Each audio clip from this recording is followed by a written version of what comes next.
Hola, buenas tardes. Mi nombre es Lourdes García y ya les expliqué la otra presentación, la de la semana pasada, sobre Tiffany's, Charles Lewis Tiffany's. Con lo cual, pues esta presentación es una continuación a las presentaciones que estamos impartiendo sobre las grandes casas de la joyería del siglo XIX. La semana pasada comenzamos con Charles Lewis Tiffany, es el artífice de la firma joyera americana Tiffany, y les emplazo a que esa misma conferencia va a tener una segunda parte para el 24 de mayo, con lo cual pueden verla y continuar la conferencia, y si no la han visto, pues pueden ver las dos juntas. Así que, pues bueno, les doy la bienvenida hoy a esta nueva conferencia sobre grandes joyeros del siglo XIX. Y lo primero, antes de comenzarles, lo primero es darles las gracias a todos aquellos que se han conectado para ver esta conferencia, y igualmente a todos aquellos que vean la conferencia aún a posteriori. Les agradezco mucho que tengan la deferencia de compartir una hora de su tiempo para escuchar lo que voy a hablar y la conferencia que voy a impartirles. Mi interés es que por lo menos aprendan un poco sobre Fabergé y darles una visión generalizada sobre lo que es la firma, porque una hora pues se queda un poquito corto, en el sentido de que de Fabergé podríamos estar hablando un montón y más todavía. Igual que con el resto de las firmas del siglo XIX, de los grandes joyeros. Así que, bueno, hemos dado unos minutitos de cortesía para que el resto de las personas se hayan ido conectando, y una vez que han pasado ya 4 o 5 minutitos, pues vamos a arrancar la conferencia. Fabergé generalmente se asocia a la tradición de los huevos de Pascua esmaltados, y decir el nombre de Fabergé hoy en día en el mundo entero es que la gente lo asocie mentalmente a la forma de un huevo de Pascua, cuando realmente Fabergé es eso y mucho más. Aquí les he puesto diversos huevos, todos ellos de primera categoría y sumamente famosos, muchos de ellos reconocidos por el público en general, como puede ser este de los lirios.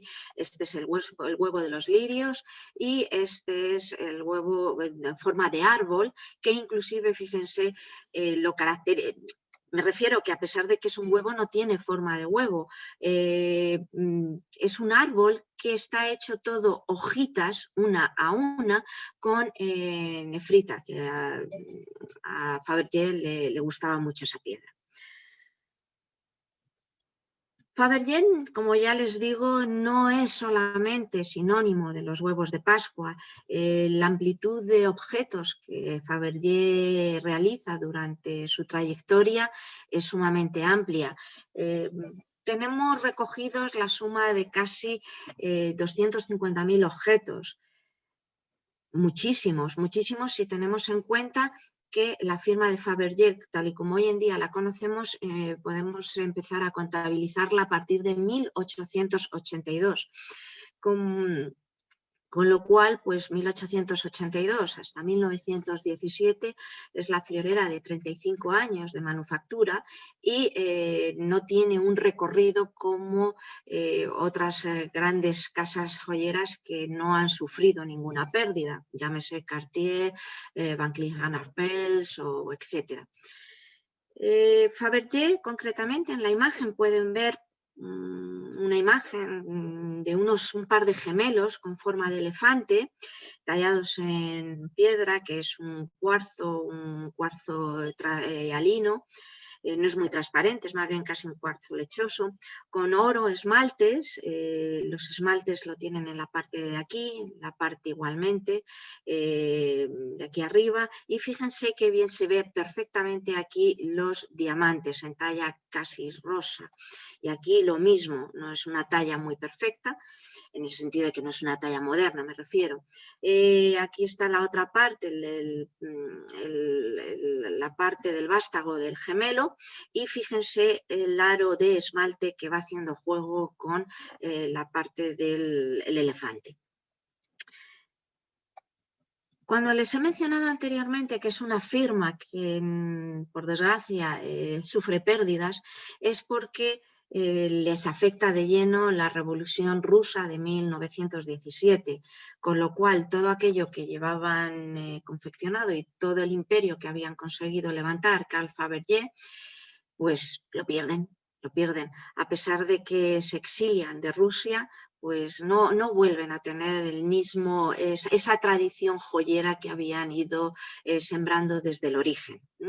Les he puesto una imagen de lo que son la revolución de los bolcheviques con los guardias rojos en el Palacio de Invierno en Petrogrado y hago hincapié con esta imagen de Petrogrado porque es como se denomina actualmente a la ciudad de San Petersburgo. En San Petersburgo se llamaba San Petersburgo, después con la Revolución Rusa cambió de nombre, dejó de llamarse San Petersburgo, que viene el nombre de la ciudad de San Pedro, las llaves de San Pedro, y entonces pasó a llamarse Petrogrado. Una vez que después de la revolución, etcétera, y en tiempos más actuales, la ciudad ha vuelto a llamarse San Petersburgo, después de pasar por una serie también de nombres, como Leningrado, etcétera. La primera parte de la conferencia la he dedicado a lo que es el contexto histórico de la familia Fabergé, porque sin entender de dónde vienen los Fabergé sería muy difícil entender el gusto de Fabergé o cómo surge la casa Fabergé. Concretamente, les tiene que resultar un poco raro que siendo una firma rusa, el nombre que tiene no es ruso precisamente. El nombre que tiene Fabergé es francés y es porque los orígenes de la familia vienen del norte de Francia, de la región de Picardía, y son una familia que tienen sus orígenes en el siglo XVII, la época del rey Luis XIV, el rey Sol. El rey Sol, en el año 1685, decide revocar y abolir el edicto de Nantes, por el cual era un edicto por el cual se daba protección a los hugonotes. De esa manera se facilitaba, más o menos, no libertad religiosa, pero sí se facilitaba, no se perseguía a aquellos que no eran católicos. Con lo cual, hasta entonces, con el rey Sol, Luis XIV, en el siglo XVII, pues vivían en paz y armonía tanto los católicos como los hugonotes franceses. El rey Sol, 1685, revoca el edicto de Nantes y la familia de Fabergé, perteneciente a la familia de los hugonotes practicantes, deciden exiliarse de Francia. Y entonces terminan, allá con el devenir de los años, se establecen, van emigrando hasta la ciudad de la actual Estonia, perdón. En ese momento nos situamos en el pintor, que tiene nombre Fabre, que bueno, se establece en esta ciudad, en Panou, y bueno, Pierre Fabre cambia en 1808 su nombre por el de Pierre Fabre, y para que se vayan haciendo una idea, porque a mí me gusta un poco contextualizar a las personas en las conferencias, en mis clases, etc. 1808 es el equivalente a cuando nosotros estamos con la guerra de Napoleón, las tropas invaden Madrid, etcétera, España, etcétera, la guerra de la independencia nuestra posteriormente, 1814. Con lo cual, en 1808, para que se hagan una idea de cómo era la sociedad y el mundo, pues Pierre Fabre cambia de nombre, le suena mejor, más elegante, puesto que él era un pintor que además pintaba bien, les he puesto una de sus obras, y cambia de nombre. Bueno, Pierre Fabre va a tener un hijo único, nada más, Gustave, que nace en 1814 en esta ciudad de Estonia, Pagnou. Gustave Fabergé cambia el nombre y adopta el nombre de, aquí tienen una foto de Gustave Fabergé, adopta el nombre de Fabergé, es decir, ya le anexa la E final al Fabergé de Pierre Fabre, su padre. Este dato es fundamental y para que se hagan una idea, Gustave Fabergé, a partir de 1830, se traslada entonces a San Petersburgo. San Petersburgo es una ciudad de nueva creación que los zares crean para que sea una ciudad de la alta burguesía, alta aristocracia, una ciudad de élite, donde la gente vaya a pasar sus vacaciones de invierno y de verano, porque el clima es más suave que no en Moscú, con lo cual es una ciudad del lujo, símbolo del lujo.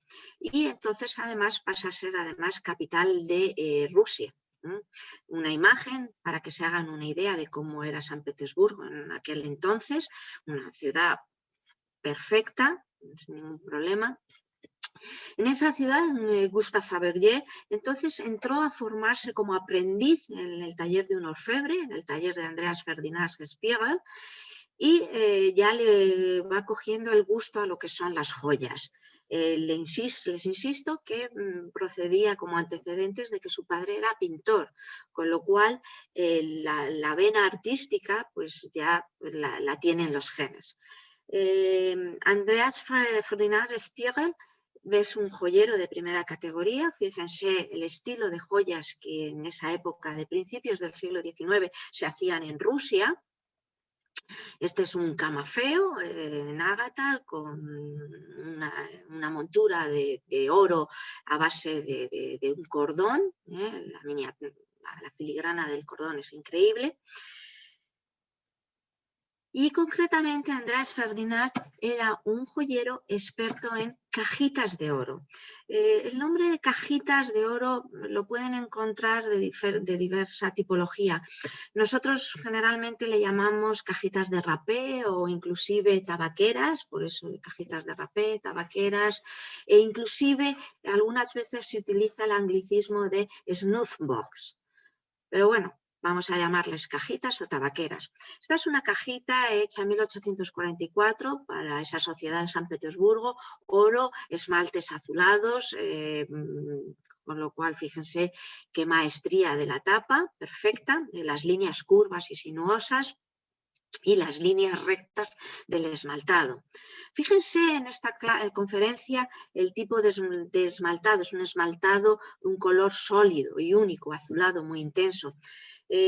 Toda la joyería de Ferdinand, todas las piezas, les he puesto chiquitito la cajita y fíjense el interior de la tapa, cómo en este interior de la tapa aparecen los distintos contrastes que ya estaban obligados a poner. Me refiero que aunque fuese mediados ya 1844 del siglo XIX, aquí vemos perfectamente los contrastes del propio Andreas y los contrastes del quilataje del oro y el contraste de la ciudad de Estonia. Fíjese si era importante este artífice joyero, que incluso en 1829 se presentó a la exposición de artes industriales rusas y ganó el primer premio. Ya les insisto, fíjense, a modo cual si fuera un broche, parece un noble ruso del siglo XVII, esmaltado, todo un cordón, una guirnalda de flores con hojas y con pequeñas rosetas con diamantes, perfectamente. Con lo cual, fíjense de dónde un Gustave Fabergé aprende la influencia de los esmaltes. Posteriormente, Gustave Fabergé pasó al taller de otro joyero, Johann Wilkenham Keibel, un joyero más... consideraba que no tenía más que aprender con Ferdinand y cambia de taller. En este taller va a aprender sobre todo la técnica de la manufactura. Igualmente, otra cajita, como ven, principios del siglo XIX, 1820, otra cajita de rapé, otra tabaquera, esta concretamente en el Metropolitan Museum, con lo cual pueden ver cómo este tipo de piezas, que aunque para la mayor parte del público son desconocidas, hoy por hoy son piezas que muchas de ellas incluso se muestran en sala de los grandes museos, en este caso Metropolitan de Nueva York. Así que Gustave Fabergé obtuvo al final, ya en 1841,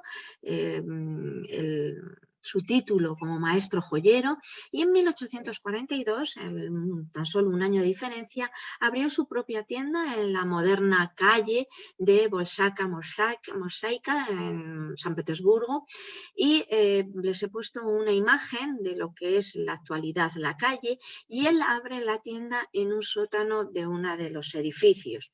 Al principio abre una tienda muy modesta, pero rápidamente, para ganarse a esa élite de lujo rusa de San Petersburgo, cambia otra vez el nombre y esta vez le añade el acento a la E final. De esa manera le da un toque más afrancesado al nombre y es un poco como que vuelve a sus orígenes del siglo XVII, de los hugonotes que habían salido de Francia, su familia hugonota que había salido de Francia en el 1600, finales del siglo XVII, y le pone el acento y ya de esa manera se acerca a esa élite de la sociedad rusa que se precia de saber hablar francés y que es una élite muy francófila. Con lo cual, etiqueta de Fabergé, se anuncia como joyero y bisutero, y podemos ver perfectamente cómo está la dirección de la calle y en San Petersburgo. En 1842, recién montada su tienda, él tiene muchas ansias de emprender, un gran emprendedor, se casa con Charlotte Jungesten, igualmente otra hija de un artista danés, Carl Jungsten, y bueno, pues como que el gusto artístico lo llevan implícito en la familia, ya le digo, su padre pintor y su suegro pues también otro artista danés, también dedicado también a la pintura, con lo cual su mujer le entendía perfectamente. Él se había derivado a la parte de la orfebrería y perfecto. Así que 3 años después del matrimonio, de 4 años, perdón, después de haberse casado el matrimonio, ya nace su primogénito, que va a ser nuestro Carl Peter Fabergé, que es el que casi todo el mundo conocemos, y 2 años después va a nacer su hija, Charlotte Fabergé. Ambos hijos nacen en San Petersburgo y hago un hincapié en lo que es la ciudad de San Petersburgo, porque el resto de los hijos ya no nacen en San Petersburgo. En ese momento, Gustave Fabergé decide orientar su negocio de joyería más refinado a esta aristocracia culta y adinerada que no pone reparo alguno en estos vestidos de gasa vaporosos que se visten con 3 tipos de vestidos al día. Es la sociedad del romanticismo, vestido de mañana, tarde y noche, vestido de paseo, vestido de noche.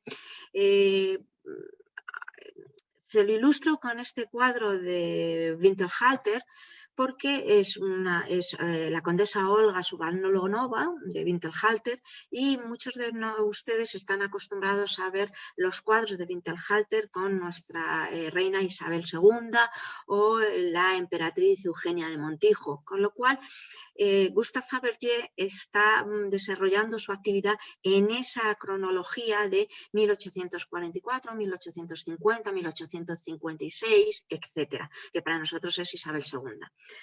Este cuadro está en el Hermitage y la maestría de Winterhalter queda patente. Fíjense y comparen y pongan de forma paralela las pinturas de Winterhalter, con esas pinturas gusto refinado, con las piezas que llevaban esas mujeres que eran retratadas. Concretamente, este es un brazalete de oro realizado por Fabergé, Gustave, en 1858. Y como bien ve, aparece la fecha, con lo cual pues, nos da una idea del clásico brazalete del romanticismo, brazaletes muy de aro rígido. Generalmente esta tipología se gastaban con los dos brazaletes de forma gemelar, uno en cada muñeca, llevados a la vez. Posteriormente, después de vivir en San Petersburgo, pues la familia, Gustave Fabergé, ya tiene el negocio bastante produciendo y funcionando muy bien, cuando deciden irse a la ciudad de Dresden. Y ahí ya van a hacer su último y quinto hijo, que va a ser Agathon. Al final, el matrimonio Fabergé, de Gustave Fabergé y Julia, tienen 5 hijos. Lo que ocurre es que 2 de ellos fallecen siendo pequeñines, con lo cual realmente si la documentación sobre la historia de Fabergé nada más que cuentan Carl Fabergé, su hermano Agathon, y su hermana Charlotte.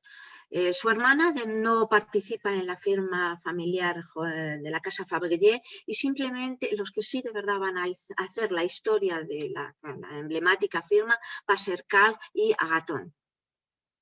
Por eso les he puesto la lápida de Agathon, que ven cómo queda patente que nace en 1862 y fallece en 1895. Como en ese momento, para ellos siempre San Petersburgo ha sido un gran arraigo, a pesar de que él no nace en él nace en San Petersburgo, igualmente está enterrado en San Petersburgo. Bueno, lo bueno que tienen es que la familia Fabergé, cuando se mudan a San Petersburgo, buscan una casa que está situada entre el cruce de las calles Walpurgisstraße y Victoriastraße. Esa casa estaba a 10 minutos andando, muy cerca del Palacio de Dresde. Entonces eso era fundamental, porque concretamente Carl Fabergé, que era un jovencito, un adolescente y que siempre se había criado en el taller de su padre, de Gustave Fabergé, pues le gustaba muchísimo ir a visitar el Museo de Grünes-Gewölbe en el Palacio de Dresde, que es un museo de joyas históricas que forma parte y es un ala del propio palacio. Con lo cual, es un museo que actualmente, desde el 2005, ya está otra vez abierto al público, pueden visitarlo, por eso lo ven moderno, pero ha estado mucho tiempo cerrado al público. La galería concretamente de Grünes, fíjense cómo era, en traducción es la bóveda verde al español, porque, como bien ven, los techos eran abovedados y muchas de las columnas estaban pintadas en color malaquita. La parte de abajo de las pilastras y de las columnas estaban pintadas en color malaquita, de ahí que se le llamara la bóveda verde. Por desgracia, en este ala del palacio pues se albergaba un magnífico tesoro que ahora veremos, pero lo que quiero contarles es que estas fotos son una primicia de fotografías, de imágenes, porque tras los bombardeos de la Segunda Guerra Mundial en 1945 desapareció, resultó tremendamente dañado. Fíjense, y se perdió todo lo que era la arquitectura. Gracias a Dios, las piezas de joyas se pudieron salvar porque debido a la guerra mundial, pues fueron puestas a salvo mucho antes. Pero obviamente las paredes, los marcos, las puertas, lo que es la arquitectura, pues salió tremendamente perjudicado y dañado. La calidad de las fotos es un documento gráfico buenísimo. Bueno, el ejército ruso se incautó al final, después de la Segunda Guerra Mundial, de las piezas, de las joyas, y después, en 1958, las piezas otra vez ya que sí que volvieron. Es por lo que Carl Fabergé le gustaba ir a ver la bóveda verde, porque ahí lo que tenía y lo que podía admirar era la colección de joyas barrocas del joyero barroco Johann Melchior Dillinger, que es un joyero alemán que trabajó para el elector de Sajonia, concretamente para Augusto, el elector de Sajonia, el príncipe de Sajón, rey de Polonia. Y aquí pueden ver un cuadro que está está en el Hermitage, en el museo, donde vemos al joyero, a Dillinger, perfectamente, con lo cual se hacen una idea en 1721, principios del siglo XVIII, la cual importante era el joyero porque nos aparece ataviado con tocado de pieles, abrigo de terciopelos y portando un vaso rico que es de este estilo. Era un joyero que se caracterizaba por hacer vasos y aparte de joyas, sobre todo para la sociedad sajona y los príncipes de la dinastía de los Wade. Concretamente, esta es la copa de la ceremonia, es una copa con una ágata, con un caballo de oro esmaltado, y es el último joyero que nos va a trabajar siguiendo la tradición de orfebres como Benvenuto Cellini. Lo que pasa que Melchior Dillinger, lo que trabaja es más sobre todo la piedra dura. Esta pieza está en el Walter Art Museum en Baltimore, en Estados Unidos, siguiendo el estilo rococó. Y esta pieza es espectacular. Igualmente, fíjense lo recargado de la pieza, el pie con un perro a modo de que está cazando, varios perros que cazan una pieza y los ven esmaltados con perlas, con diamantes, este es un grifo alado. Bueno, para hablar sobre la pieza hay para decir y más. Con lo cual, esta es la tipología de piezas que Carl Fabergé, siendo un jovencito de 16, 17, 18 años, capta el arte gracias a estar a 10 minutos del Palacio de Dresde, de vivir. Esta pieza, les apunto, por eso les he puesto este cuadro, porque es la misma pieza con la que aparece reflejado en el cuadro, Dillinger. En la actualidad, les digo, hay muy poquitas piezas del Dillinger, muy poquitas, con lo cual es por lo que ustedes ven que museos del extranjero pues tienen piezas en sus colecciones y las que más, obviamente, la bóveda verde. Así que Gustave Fabergé, cuando decide irse a Dresde, ya tiene un negocio bastante encarrilado y deja su negocio de San Petersburgo concretamente en manos de su gerente, que va a ser Peter Hiskia Spending, y he puesto esta imagen para que vean cómo era este Spending.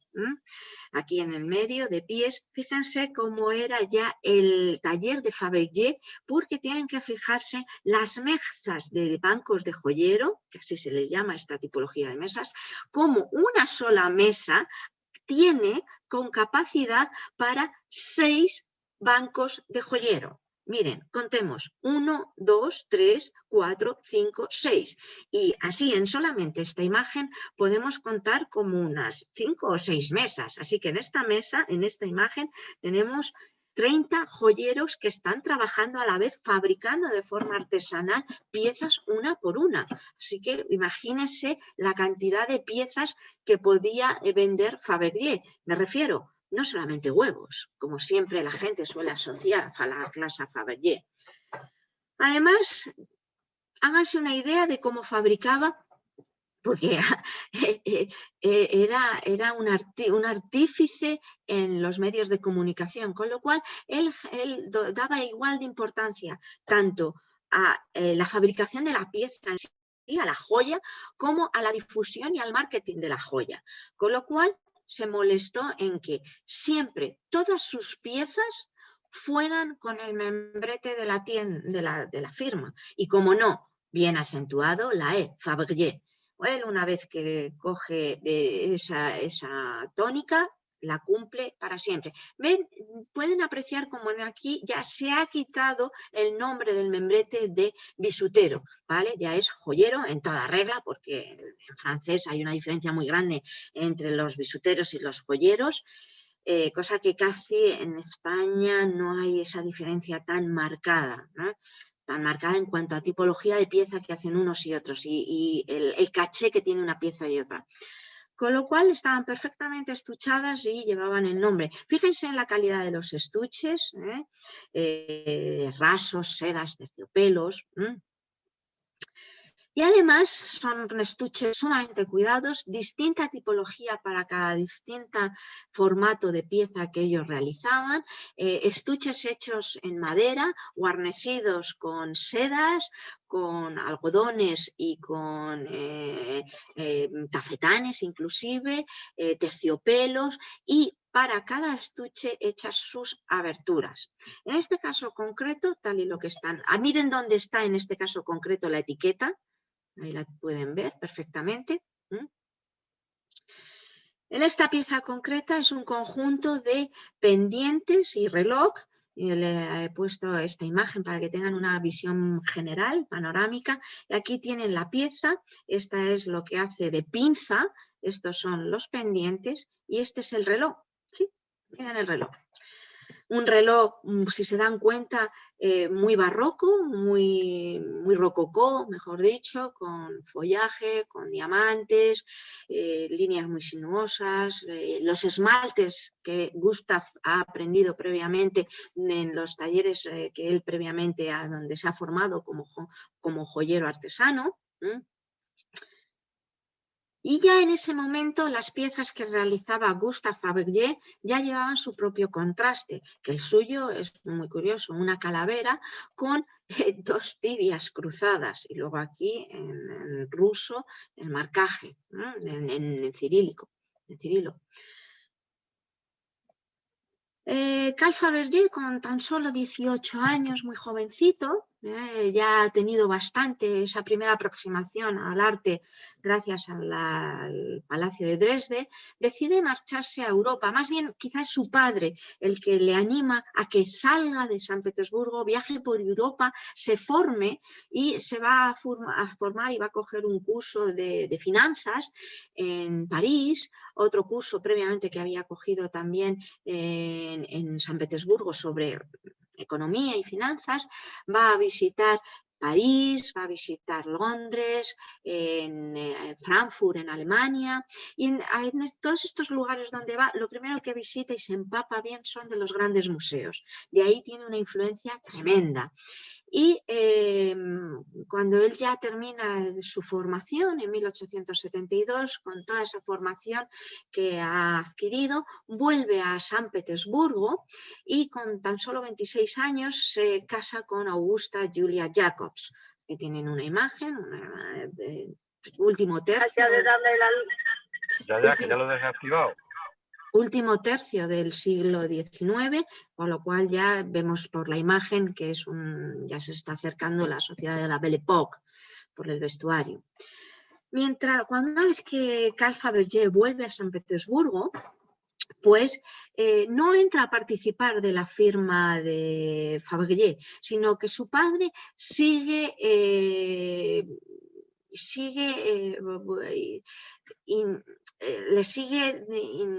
que se siga formando, y entonces pasa la friolera de 10 años, es que, perdonen, pero no encontraba el adjetivo justo que lo definía, porque decir que sigue estudiando no es exacto. Pasa 10 años empapándose sobre las colecciones de joyería antigua del Museo del Hermitage de San Petersburgo, pero no solo las estudia, sino que incluso se mete a restaurarlas. Bueno, de esa manera tiene como tutor a la mano derecha de su padre, a Peter Hiskias, y una vez que, fíjense, para que se hagan una idea del ambiente del que se rodea siempre Carl Fabergé. En 1882, pues en 1881 ya Fabergé ya tiene formación sobrada y obtiene el título de maestro joyero, al igual que hizo su padre en su momento. Una vez que obtiene el título, ya sí que se ve capacitado porque obviamente tiene un título que le capacita y tiene la suficiente responsabilidad como para saber si una pieza está bien o mal. Ya era solamente cuestión de coger práctica, pero las influencias artísticas, la formación intelectual ya la había adquirido durante estos años atrás gracias a sus viajes. Casualmente, en 1882 fallece Pending y su tutor, y entonces no le queda otra que Carl Fabergé hacerse cargo del negocio, y entonces su hermano pequeño, Agatón, se une a él. hacen un tándem magnífico, porque Fabergé pone la formación intelectual y gemológica del negocio y Agathon es un artista, ha heredado los genes artísticos de sus abuelos, tanto por parte de su padre, Gustav, como por parte de su madre. Con lo cual es un artista que dibuja y diseña espectacular. Yo les insto a que vean diseños. De hecho, la conferencia tenía diseños de Agathon y al final se ha hecho tan larga que los he retirado. Pero Agathon ponía la parte artística y Fabergé, con sus conocimientos de economía, ponía la parte financiera y de relaciones públicas, etc. Por eso antes les he nombrado Agathon y con motivo de su fallecimiento. En ese mismo año, de 1882, Fabergé ya se encuentra cada vez más con más conocimientos y gracias a su experiencia que ha tenido durante casi 10 años en el Hermitage, visitando y mirando y estudiando las colecciones de joyería antiguas, pues a él le fascina la joyería escita.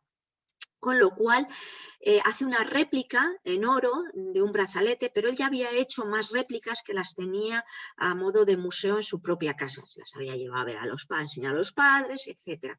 Con esta réplica tan magnífica, un brazalete, por eso como era artífice joyero sabía lo que hacía, de aro rígido con dos cabezas de leones enfrentadas, una filigrana magnífica a modo de un cordón, que recorre todo el aro rígido. Con esta brazalete, que es una réplica realmente en oro, consigue y obtiene el primer premio de la exposición. Casualmente, gracias a darse a conocer con esta exposición panrusa, tiene el primer acercamiento, le facilita el primer acercamiento con la familia imperial rusa. En este caso es el zar Alejandro III, que gracias a la maestría que ve en Carl Fabergé y que ya la empresa es una empresa sólida de joyería, le nombra joyero por designación especial de la corona imperial. Lo cual esto es muy bueno porque el hecho de que el zar repare en ellos le da suficiente categoría para afianzar su estatus como artífice joyero. Por este motivo es por lo que entonces Carl Fabergé adopta un nuevo logotipo y lo que tiene a partir de entonces como el emblema es el águila de doble cabeza, el águila imperial rusa, y aquí tenemos escrito en Cirilo el nombre de Fabergé y la dirección en la calle Bolshaya, y como ven, los estuches a partir de entonces pasan a llevar el nuevo logotipo con la doble cabeza imperial, que Fabergé a partir de entonces lo hace como emblema suyo. En esta época de 1885, 87, 88, ya Fabergé junto con su hermano, ya les he dicho que hacen un tándem espectacular y se dedica a fabricar joyas de todo tipo, ya no solamente joyas como aditamento personal, collares, brazaletes, no, sino además animales en miniatura a modo de pequeñas esculturas, cálices, copones, bomboneras, tabaqueras, marcos de fotos, pitilleras, bueno, la inmensidad de piezas que yo les podría haber puesto en esta conferencia es tremenda. Y no se hacen a la idea el dolor de corazón que tengo por no haber puesto muchísimas más imágenes, ¿no? Pero el tiempo es el que tengo. Aquí, como ven, un estuche de terciopelo, inclusive el cordón de seda. Esto es un marco de fotos, que en este caso no lleva una foto, lleva una estampa. También en ese momento muy estimadas las estampas a base de al pastel y en acuarelas, etc. Y como ven, pueden ver perfectamente el emblema del logotipo de Fabergé. Concretamente, aquí ven la parte delantera, fíjense las lazadas, para nada de líneas rectas me refiero, y en la parte posterior del marco, es un marco de oro, perdón, pueden ver perfectamente en la parte de atrás el contraste y el punzón de la marca Fabergé. 1885, el zar Alejandro III, que ya ha hecho encargos a Fabergé, como tiene lugar la Pascua, para ellos es una fiesta muy notoria en Rusia, le encarga entonces un regalo de Pascua para su esposa. Y como él, su esposa, que va a ser la zarina María Feodorovna, le encarga un primer regalo y como no sabe muy bien qué encargarle y quiere ser original, pues nada mejor que un huevo de Pascua, puesto que es la Pascua. Fíjense el busto de joyería. Esta foto es buenísima porque pueden ver perfectamente el choker, a modo collar choker, o mejor diría yo que es un broche que lleva prendido en el cuello del abrigo, pero lo curioso de esta foto, que no se ve mucho en la joyería del siglo XIX, es este broche de hombro. Este broche de hombro, que es una pieza que muy poca gente llevaba en el siglo XIX, sobre todo la sociedad parisina. Cartier fabricó bastantes y que, bueno, pues pasado el siglo XIX cayó en desuso y no se han vuelto a usar más en el mundo, en el campo de la joyería. Para María Feodorovna, la zarina, le hace Fabergé el primer huevo, que es el huevo que se le conoce como el huevo de gallina, un huevo de oro, muy pequeñito, casi del tamaño de un huevo natural. El huevo, las paredes son enteras de oro esmaltadas en blanco, que no dejan ver el interior. La yema es oro normal, sin esmaltar, y cuando se abre la yema, sale de dentro una gallina pequeñita con 3 tipos de oro para hacer el formato del plumaje, y esa gallina pequeñita, como pueden ver aquí, tiene una abertura y dentro llevaba una pequeña coronita. Fíjense en el huevo y el huevo abierto con la yema. Una vez que abren la yema, la gallinita dentro, la gallinita además en su interior la corona al que les he aludido. Fíjense un detalle de cómo eran las plumas, todas enteras, finamente grabado cada filamento de cada pluma, y ya ven la apariencia general de la gallina con distintos tipos de oro para asemejar los distintos colores de una gallina real. Esto es lo que les he dicho anteriormente de la pequeña corona, que está perdida, se perdió, con lo cual bastante es que tenemos una imagen de la corona y lo que llevaba dentro. Hoy por hoy, este primer huevo de la gallina, fíjense, les viene muy bien porque se pueden hacer una idea del tamaño de la gallinita y del huevo. Ya les he dicho que es un huevo de un tamaño muy normal, como un huevo normal. Este huevo, dada su importancia, se expone en el Museo de Fabergé que hay en San Petersburgo. Para ver las piezas de Fabergé hay 2 museos monográficos. El más importante, que es el que está en San Petersburgo y que es el que más piezas tiene, y otro que tiene más piezas en cuanto a huevos, me refiero, de la colección de huevos, y otro que hay en la ciudad alemana de Baden-Baden. Aquí, curiosamente, fíjense, como ambas piezas están unidas, en la vitrina se expone el huevo de la gallina, el primer huevo, junto con el brazalete con el que Fabergé gana el primer premio, y gracias a eso le da lugar a conocer al zar Alejandro III. Fabergé realizó para Alejandro y su mujer un total de huevos entre 1885, que es el primer huevo, y 1894, porque desgraciadamente el zar Alejandro III pues, muere de un atentado. Aunque el zar muere, de todos los huevos que le hace para la zarina, porque le hace un total de 10 huevos de Pascua, pues no vamos a entrar porque si no la conferencia se haría larguísima, y además ya he impartido 2 conferencias más monográficas dedicadas a los huevos de Fabergé para el Instituto Gemológico, con lo cual no quiero aburrir. Mi propósito es dar una visión generalizada de lo que es la casa Fabergé, no solamente huevos de Pascua. Dentro de los huevos que le hace para la zarina, Vamos a citar un par de ellos solamente, los más notorios, como puede ser el huevo del Cáucaso. Este huevo, que se muestra en el Metropolitan Museum of Art, aunque no es propiedad del museo, sino es propiedad de una coleccionista, Matilda Gedelt, que tenía un montón de huevos y de piezas de Fabergé, y ella decidió prestarlas al museo, y por eso se exhibe en el museo. Pero matizo, no es propiedad del Metropolitan. Se exhibe en sala en la actualidad, ¿eh? Bueno, el huevo del Cáucaso tenía un soporte en alambre de oro que se perdió. Y gracias a una fotografía de 1902 de una exposición que realizó Fabergé con algunas de sus piezas, pues gracias a esa fotografía sabemos de cómo era el expositor que soportaba el huevo. Fíjense de la fotografía es buenísima como documento. Es una fotografía de 1902, bastante nítida, de la mansión de von Dervis en San Petersburgo, donde deciden hacer por primera vez Fabergé una exposición pública con sus piezas. Aquí hay muchas piezas, que esta es la vitrina solamente dedicada a huevos y miniaturas, pero aquí hay muchas otras piezas que también son de Fabergé y, como verán, son objetos decorativos. Este huevo concretamente es este, y aquí le ven. Este detalle de la fotografía ampliada es este de aquí.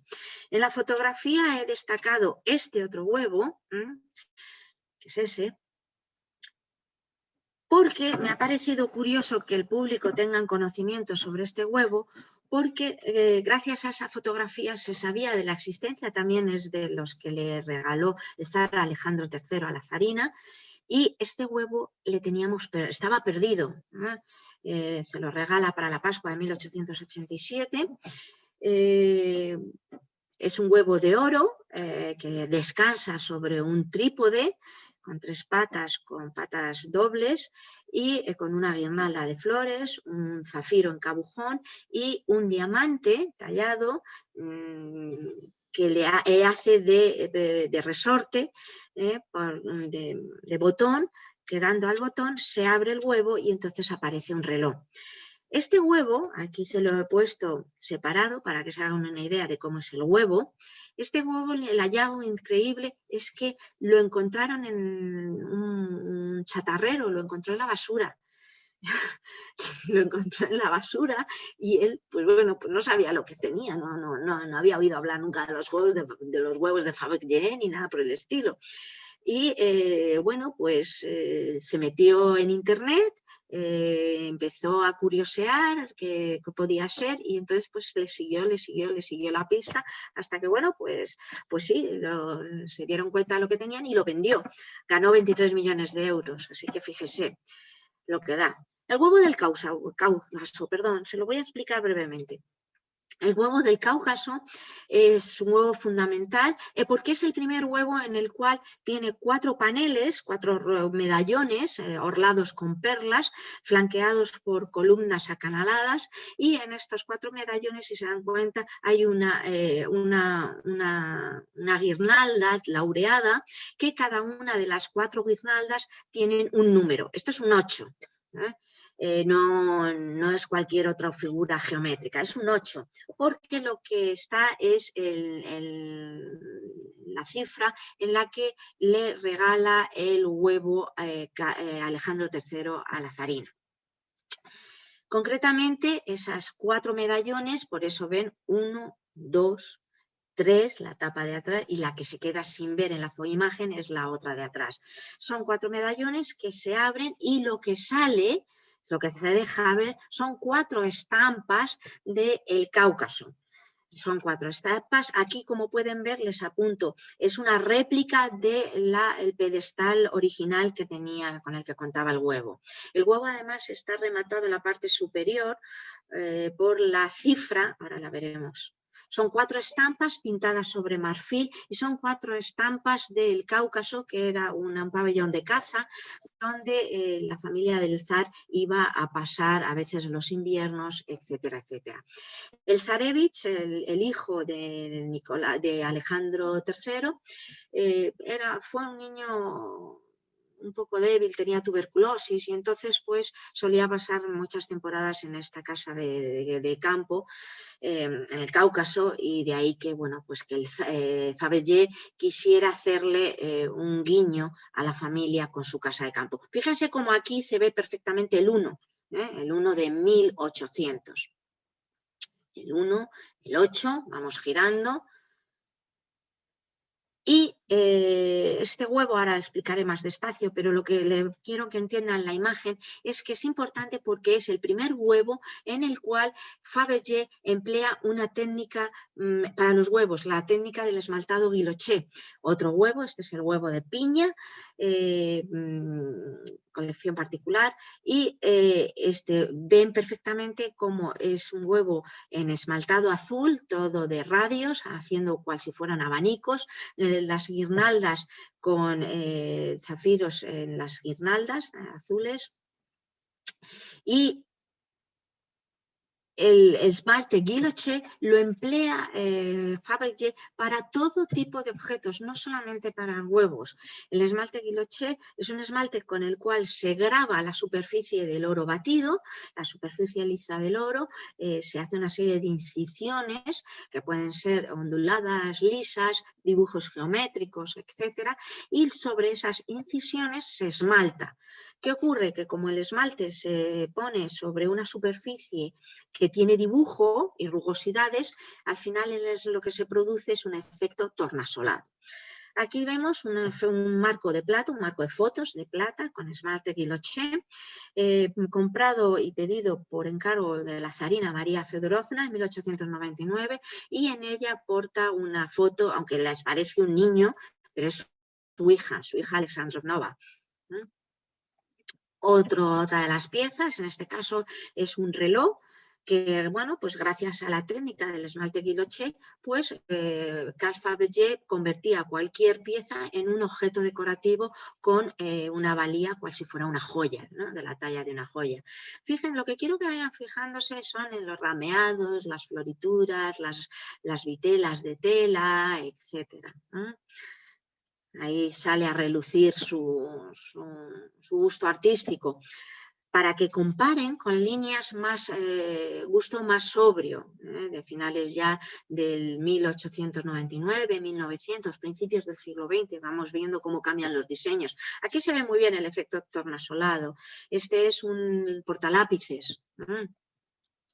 Por eso Fabergé siempre elegía superficies grandes, para que se viera mejor el juego de luces y sombras que producía el vitrificado. Esto es una cartera de noche, ya estamos en 1908, principios del 20, y fíjense las líneas sinuosas, y parece como aquí se ve muy bien como el efecto de haciendo aguas el esmalte. Mentalmente, fíjense, comparen con el esmalte liso de ese primer huevo de gallina que hace Fabergé. Fíjense la diferencia de tipologías de esmaltes. Y ahí le viene la influencia de su padre, de Gustave Fabergé, cuando se ha estado formando con esos primeros joyeros franceses que hemos aludido al principio de la conferencia, que eran gustosos de hacer cajitas de tabaco, de rapé, etc. Fíjense cómo, volviendo un poco a esos orígenes de cuando Fabergé hace ese primer huevo en 1883, ya 1883, 1884, es decir, cada año Fabergé fabrica un huevo de Pascua para el zar Alejandro III. Pero es lo que quiero que ustedes vean, que no solamente hace huevos, también hace otro tipo de objetos decorativos para esa sociedad elitista de San Petersburgo. Y recordemos que era la capital de Rusia entonces, y hace figuritas con piedras duras a modo de pequeñas esculturitas. Este es un ratón de piedras duras, un ágata, con el rabo, fíjense en el detalle del rabo en el que dibuja hasta el pelo, a base de incisiones. Por aquí se ve muy bien, al final del rabo se ve el pelo, y todo ello con diamantes engastados. Nefrita, igual, esto es un bastón, el pomo de un bastón, el mango de un bastón. Fíjese cómo ha aprovechado la piedra, la gema, una nefrita, en la cual juega con la tipología de la nefrita, que va haciendo distinto color, en verdes más oscuros, verdes más claros, para asemejar la piel de la serpiente. La serpiente tiene 2 ojos tallados con diamantes, oro amarillo, y las 2 líneas curvas sinuosas a formas de S, serpentiformes, en la parte de donde iría enroscado el bastón de madera. El tallado de piedras lo utiliza para todo. Esto mismo es un timbre. Fíjense los delfines con un timbre de jade, por eso no hay lugar a confusión, como una nefrita. El jade no tiene aguas, no tiene diferente color. Volvemos a nuestras hojas y las guirnaldas de hojas entrelazadas y tachonadas con botones de rubíes. Y igualmente aquí una pequeña orla de diamantes. Vamos a ir un poco más deprisa. Un pulsador de la luz, llave de la luz. Estamos al principio, finales del XIX, principios del siglo XX. La luz eléctrica es toda una novedad, con lo cual para ellos, que son la familia imperial o la alta aristocracia, ya están intentando tener luz eléctrica en sus palacios. Con lo cual, esto es un pulsador. Fíjense la superficie como la trata, igualmente con esmalte Guilloché. 1887, cuando otra cosa muy importante sacude Europa, que es que el gobierno francés pone a la venta la colección de joyas de la corona francesa, pues Fabergé abre una sucursal más en Rusia. Tenía la de San Petersburgo y abre en Moscú. En esta época, con las 2 sucursales, se afianza la relación con los zares y les hace todo tipo de piezas. Fíjense aquí cómo es el anagrama de los zares, cual si fuera un rayo de sol que emite luz, los rayos del sol, y cómo juega con oro amarillo, la alternancia del gallonado de oro amarillo, oro rosa, y el botón para abrir la pitillera en rubí. Igualmente, hasta les realiza para la familia imperial marcos de fotos, pero estos ya son marcos más modernos, que hoy en día pasarían por casi actuales, estos portafotos que tenemos algunos en nuestras casas para colgar distintos retratos a la vez. Fíjense cómo lo remata con un águila imperial, pero como esta vez es para los zares, sí que va coronado con la corona de los zares. En ese punto es cuando, debido a la relación tan estrecha con los zares, pues le bautiza Alejandro III como el joyero de los zares. Esta pieza está en el Cleveland Museum de Ohio. Además, el zar le distingue con el reconocimiento formal, con el título de tasador del gabinete imperial, lo cual le da más fama todavía y le destaca entre el resto de los joyeros del momento. Además, fíjense, piezas de decoración, juguetitos para la aristocracia rusa. Esta pequeña silla o cajita, es una pequeña cajita, aquí tiene el pulsador para abrir, con forma de trono, todo entero, lleno de esmaltes. Estos son esmaltes Champlevé. Son pequeños regalos de lujo. Además, tenía el don de convertir en piezas artísticas materiales que nunca antes se habían utilizado en la alta joyería, como es la madera. Este es un marco de madera con las guirnaldas de flores lazadas, tachonadas y con rosetones. Inclusive un cuenco de madera que reproduce como si fuera un pavo, la forma de un pavo real. Y lo que pasa es que estos objetos decorativos, al emplear materiales más asequibles, lo que conseguía es que fueran regalos firmados por Fabergé, que ya tenía su fama reconocida, a un precio muy asequible. Con lo cual, toda aristocracia rusa que quería hacer regalos de compromiso y etcétera, pues acudía a Fabergé porque compraba estos pequeños obsequios que como regalito o detalle o presente quedaban muy bien y eran de unos precios bastante asequibles. Inclusive todo tipo de objetos fabricaba, como esta original bombonera con forma de sombrero ducal veneciano, amatistas, esmeraldas, diamantes y una perla a modo de remate del sombrero ducal. A mí me parece un diseño increíble. Y debajo del esmalte, el grabado en guilloché. Esta vez, en vez de ser líneas sinuosas, es un rameado a modo de follaje. Bueno, como Gustave Fabergé, su padre, el padre de Karl, fallece a la edad de 79 años, recogemos, en su ciudad natal, de donde nace, en Pärnu, en Estonia, pues en el año 2015 le han hecho un monumento conmemorativo en el cual, por eso les he puesto la imagen para que vean la cara, y es una imagen, es una escultura de calle en bronce en el cual se aparece Gustave Fabergé, que está dibujando y haciendo diseños de joya. Fíjense, el bloc y el lápiz. Al año siguiente, en 1894, Alejandro III sufre un atentado, muere, con lo cual entra en juego su hijo, Nicolás II. En la historia de Fabergé, las dos personas van a estar estrechamente vinculadas, Alejandro III y su hijo Nicolás II.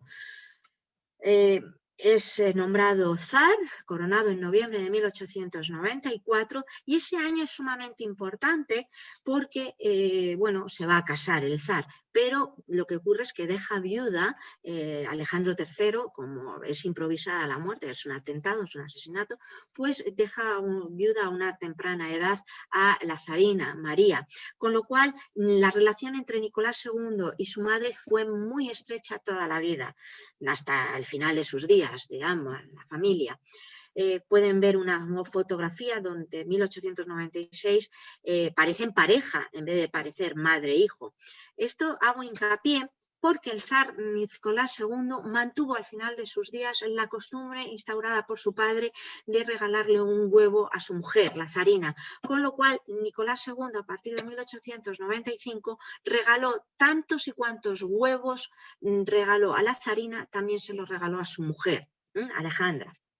Con lo cual, Fabergé en esta época, hasta el final de sus días, hacía 2 huevos al año. Uno para la zarina viuda y otro para la zarina Alejandra, que es la esposa. Tan solo se tiene registro de 2 años, 1904 y 1905, que no se tiene registro de los huevos. Les he puesto este huevo que pertenecía a la zarina, a su madre, porque es súper original, es el huevo del pavo real.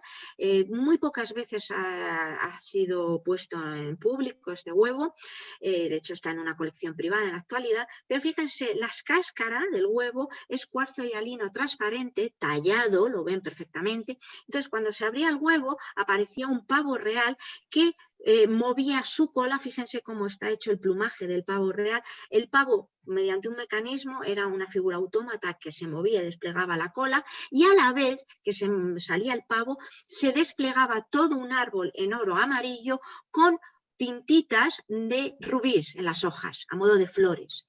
Luego esto otra vez se volvía a doblar, se volvía a meter en el huevo y el huevo se cerraba. Y como no, un pedestal de líneas muy barrocas, sinuosas.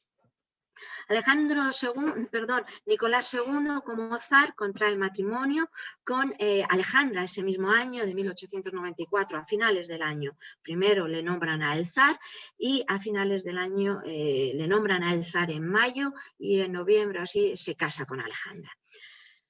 Fundamental por una sencilla razón, porque con motivo de la boda le piden a Fabergé, que es el joyero más cercano a la familia imperial, regalos de boda, con lo cual aquí pueden observar un tríptico de plata con esmaltes, estos son esmaltes Champlevé y esmaltes alterna.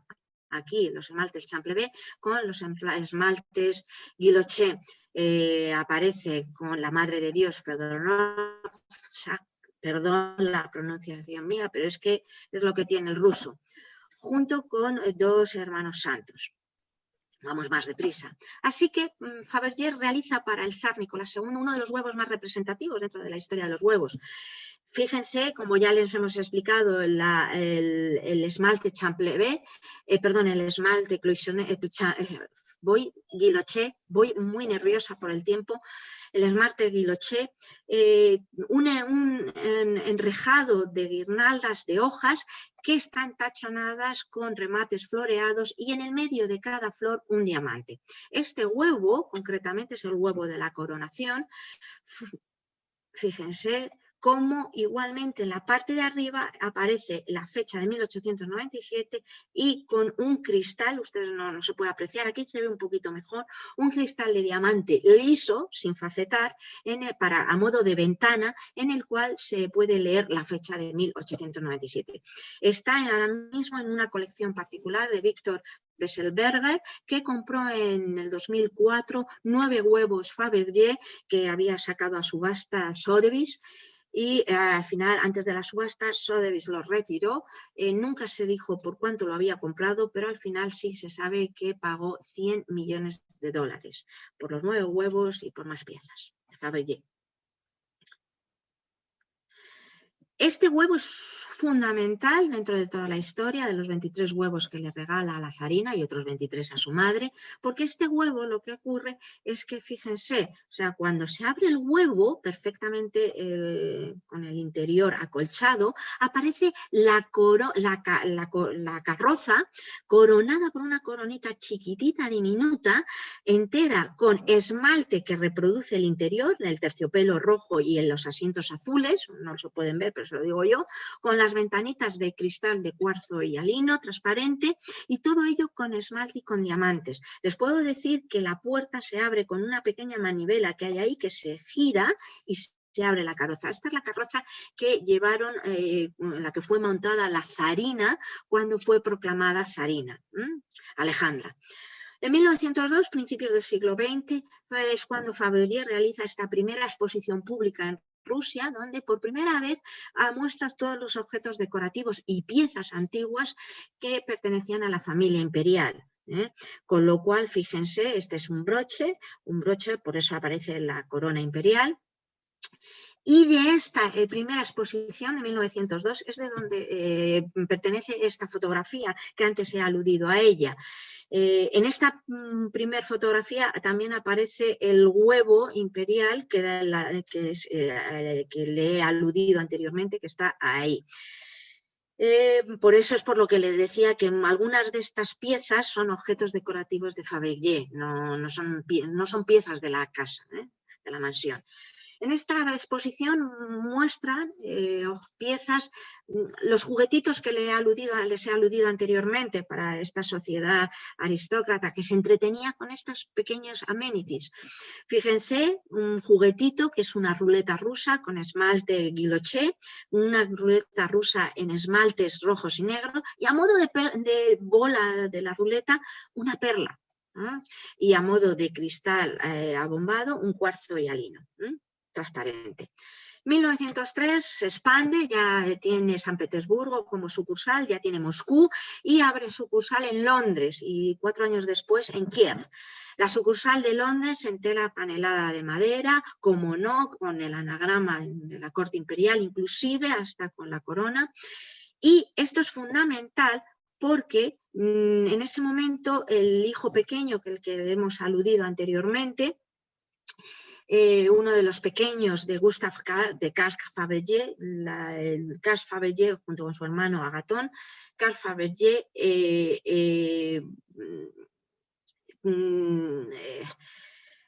disculpen, Carl Fabergé, lo que ocurre es que, bueno, pues es que me estoy dando cuenta que creo que no he abierto la presentación correcta. Carl Fabergé tiene 4 hijos, uno fallece muy prontito, con lo cual el pequeño, que se llama Nikolai, es el que pasa a ser gerente. Ahí lo tienen. Los 4 hijos de Fabergé trabajan en la firma. Este es el hijo Eugene, ahí el mayor, ahí le tienen, y el pequeño va a ser también un filatélico y es el que hace de gerente. Aquí lo tienen, sucursal de Londres, donde fundamental el dato porque es la propia reina Alejandra la que va a introducir en la sociedad londinense a la familia Fabergé. Fundamental es que la reina Alejandra, reina de esposa de Eduardo VII, aquí la tienen, la reina Alejandra era la hermana de la zarina María Feodorovna, conocida también como Dagmar. Ambas eran hijas del rey de Dinamarca, Cristian IX de Dinamarca, y aquí aparece Cristian IX con sus 3 hijos, Alejandra, Dagmar y su hijo Guillermo. Para esa época de principios del siglo XX ya Fabergé estaba empleando unos 500 trabajadores. Fíjense cómo ya los bancos de taller han cambiado, ya estamos hablando de 1908, 1910. En 1914 estalla la Primera Guerra Mundial y Fabergé obviamente tiene que cambiar el formato de producción, no iba a encontrar mucha sociedad adinerada que le comprara joyas, con lo cual empieza a producir menaje de mesa como vinajeras, platos, tazas, tabaqueras, juegos de café, van todos contrastados e inclusive objetos de decoración en plata, figurita de un delfín e inclusive hasta equipos ortopédicos, equipos médicos, balas, paramilitares, granadas, y de hecho hay documento gráfico como están algunas mujeres fabricando balas y repuestos militares. En esa época inclusive objetos de decoración, como ya les he dicho, que no responden al prototipo típico de Fabergé. 1918 es lo que ocurre, ya termina la Primera Guerra Mundial, en 1917 estalla la Revolución Rusa, los bolcheviques nacionalizan la empresa de Fabergé y él se vio obligado a salir del país. Esta es una de las últimas piezas que sale del taller con nefrita, que ya les he dicho que le encantaba. Tiene Fabergé una pitillera de nefrita en la cual, que es una imagen que por eso he echado en falta en la presentación, en la cual al trasluz se ve perfectamente como si fuera transparente. Fíjese lo fino que tallaba la piedra dura. La casa familiar de Fabergé fue tomada por los bolcheviques, estas son imágenes de entonces, de la casa de los Fabergé en 1908, recién estrenada. Aquí está Agatón, el hijo de Carl Fabergé, porque no hay que olvidar que Fabergé va a tener 2 Agatons. Agatón, el hermano de Carl Fabergé, que muere en 1895, ya se lo he citado, y su propio hijo Agatón, que pasa a ser el gerente de la tienda de Londres. Aquí tiene Agatón, pues miren estas imágenes, y estas mismas imágenes, miren cómo están en la actualidad.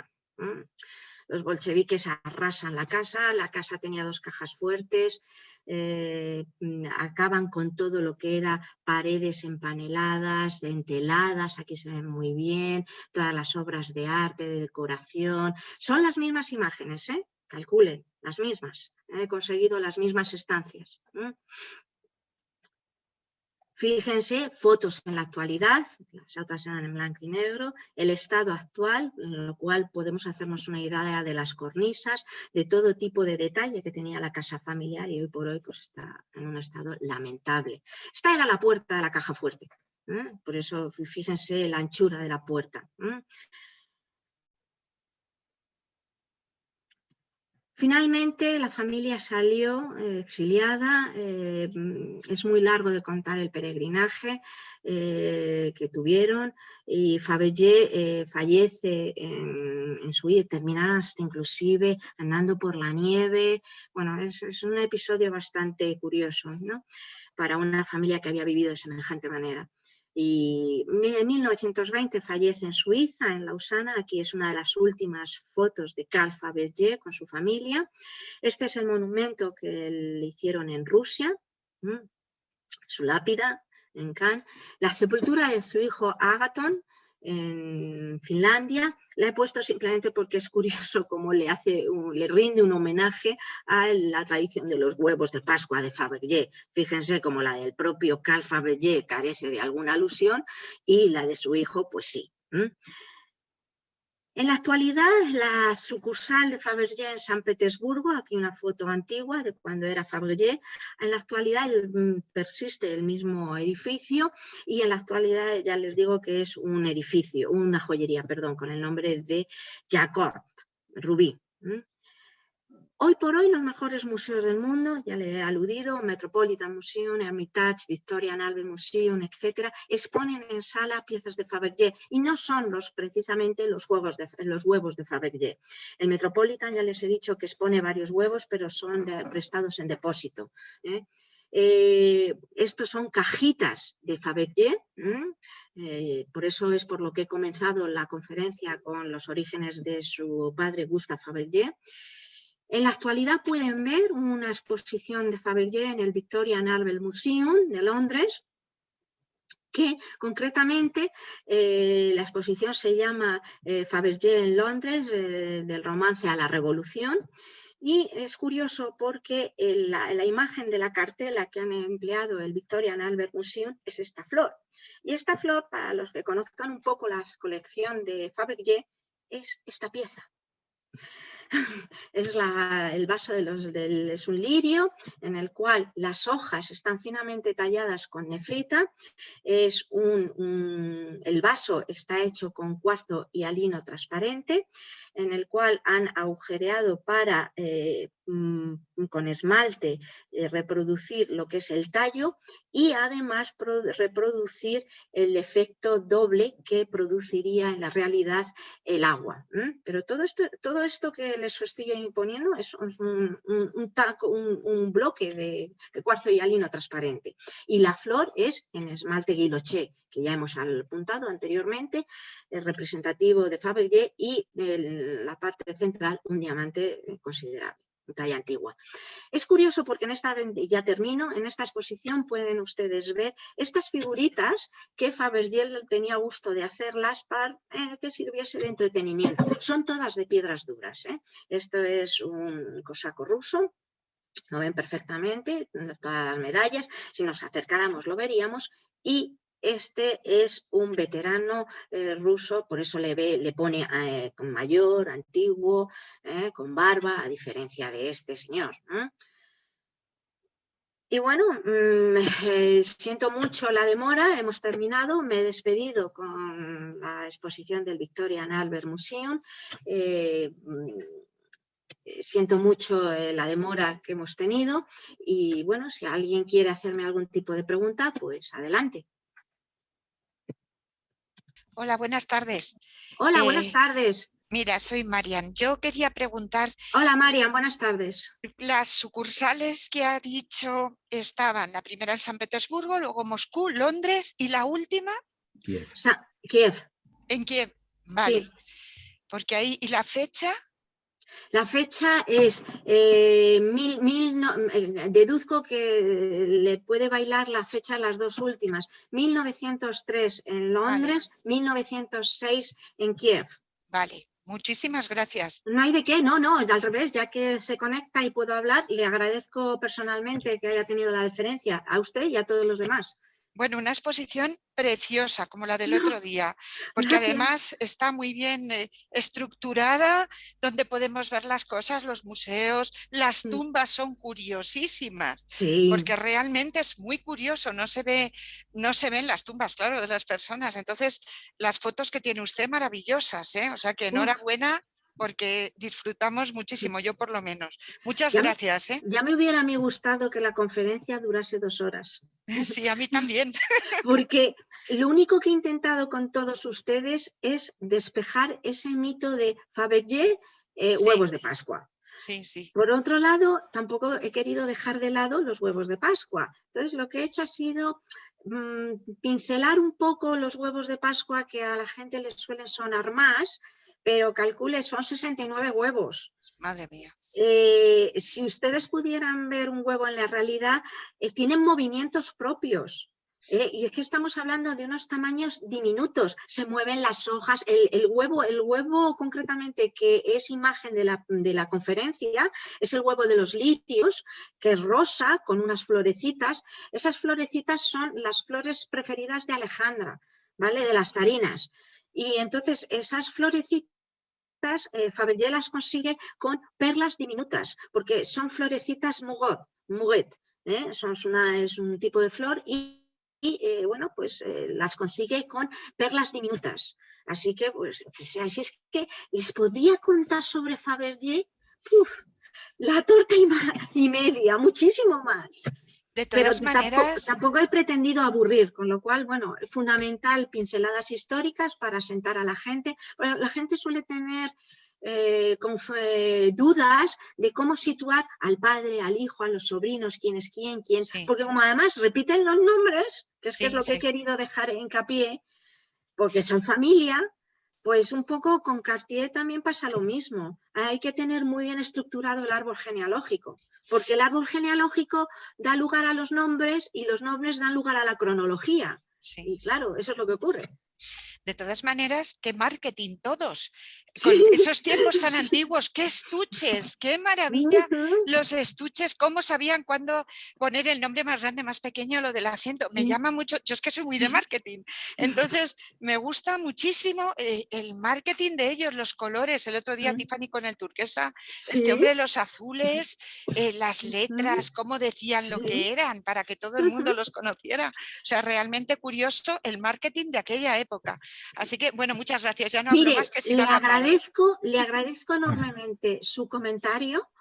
Bueno, yo les invito a todo el mundo a que vuelvan a ver la conferencia, porque siempre de una segunda vez se cogen muchas cosas que se han perdido en una primera vez. A mí me pasa eso, por lo menos.